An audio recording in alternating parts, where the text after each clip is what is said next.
Olá, eu sou o professor André e o tema da nossa videoaula hoje é Renascimento. Nós chamamos de Renascimento um movimento artístico e filosófico que ocorreu na Europa entre os séculos XIV e XVI. O Renascimento, portanto, foi uma grande renovação artística ocorrida na arte europeia nesse período. Ele está intimamente ligado com a ascensão da burguesia com uma nova classe social poderosa e com um grande poder econômico.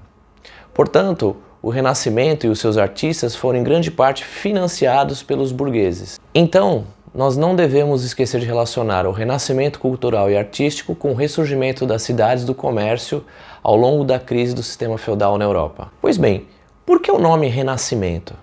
Na verdade, o termo Renascimento foi cunhado por esses próprios artistas. Diferente de algumas coisas que nós estudamos em história, onde muitas vezes os nomes são pensados pelos historiadores posteriormente, muito tempo depois, o Renascimento foi um movimento artístico cujos próprios artistas pensaram nesse nome para eles, Renascimento. O que eles queriam dizer com isso?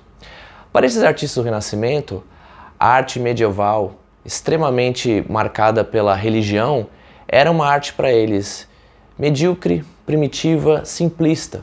Esses artistas do Renascimento valorizavam muito a arte greco-romana da história antiga, por assim dizer, que durante a Idade Medieval acabou se tornando um pouco esquecida. Esses artistas do Renascimento, então, buscavam trazer de volta essa arte greco-romana, que para eles era a verdadeira arte elevada.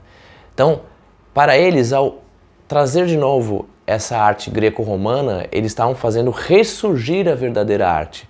Portanto, daí o nome Renascer a Arte. Para esses artistas, essa arte medieval, feudal, na verdade era uma arte tão pobre que eles consideravam que, de maneira geral, a cultura durante a Idade Média havia desaparecido, havia morrido. Então, para isso, eles estavam fazendo ressurgir a arte. Hoje nós já sabemos que isso não é bem verdade. Nós sabemos que a arte medieval, a arte feudal, foi um tipo de arte. A arte greco-romana foi um outro tipo de arte. E a arte renascentista, inspirada pela arte greco-romana, foi um outro tipo ainda de arte.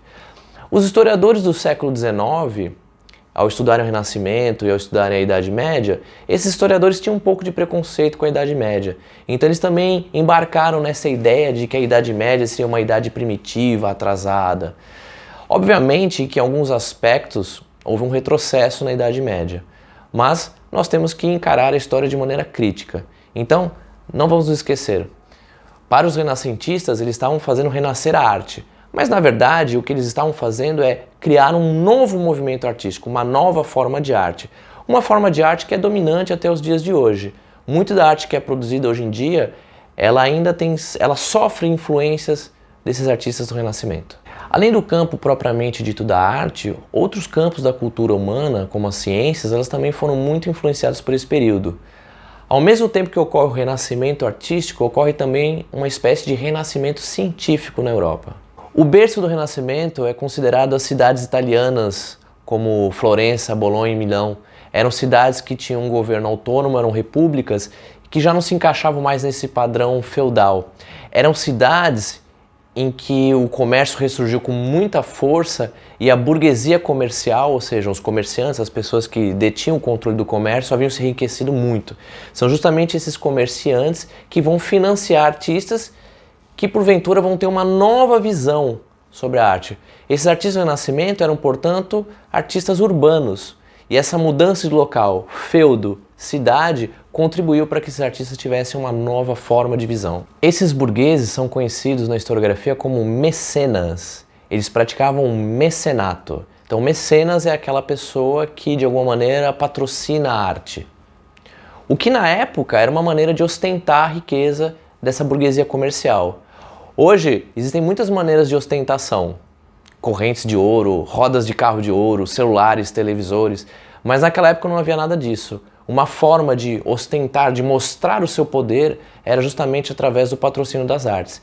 Então, para a burguesia comercial que estava se enriquecendo, patrocinar as artes era muito mais do que um hobby, era uma maneira de mostrar o seu poder perante a igreja e também aos senhores feudais. Como as principais características do movimento renascentista, nós temos o resgate da cultura greco-romana, O antropocentrismo significa o ser humano no centro de tudo. De certa maneira, a arte renascentista é antropocêntrica porque a arte feudal era uma arte teocêntrica. Teocêntrica, Deus, divindade no centro de tudo. Então, retomando, resgate da cultura greco-romana, antropocentrismo, a valorização do individualismo, ou seja, o indivíduo que tem talento, que tem criatividade, o racionalismo, ou seja, a valorização da razão. Nós já temos um contato aí também com o renascimento científico que ocorre concomitantemente. Além disso, nós também podemos citar o humanismo. Obviamente, como era uma arte antropocêntrica, os artistas do Renascimento se interessavam por tudo que se referia ao ser humano, ao homem. Por isso, retratar o cotidiano, como por exemplo Leonardo da Vinci tinha muito cuidado, o Leonardo da Vinci, um dos principais artistas, aliás, o principal artista do movimento renascentista, ele tinha muito cuidado em retratar com fidelidade o corpo humano. Então isso é uma característica do humanismo. E por último, não menos importante, esses artistas no Renascimento, eles valorizavam também um certo universalismo. Para eles era importante conhecer tudo. Por isso esses artistas do Renascimento eram muito versáteis. Leonardo, Michelangelo, Donatello e Rafael. Você deve pensar nas Tartarugas Ninja? Quase, bateu na trave.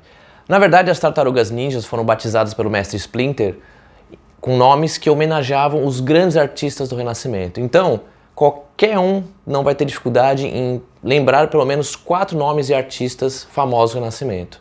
Michelangelo, Rafael, Donatello e Leonardo. Esse Leonardo é o famoso Leonardo da Vinci, que é reconhecidamente como o grande artista do Renascimento e considerado como um dos maiores artistas de todos os tempos da humanidade.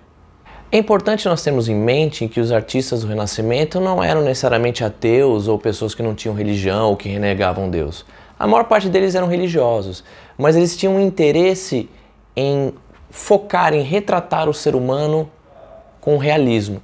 Por isso as pinturas renascentistas são marcadas, entre outras coisas, por um racionalismo, ou seja, havia um cuidado matemático de expressar as figuras humanas e o ambiente onde elas estavam com proporcionalidade.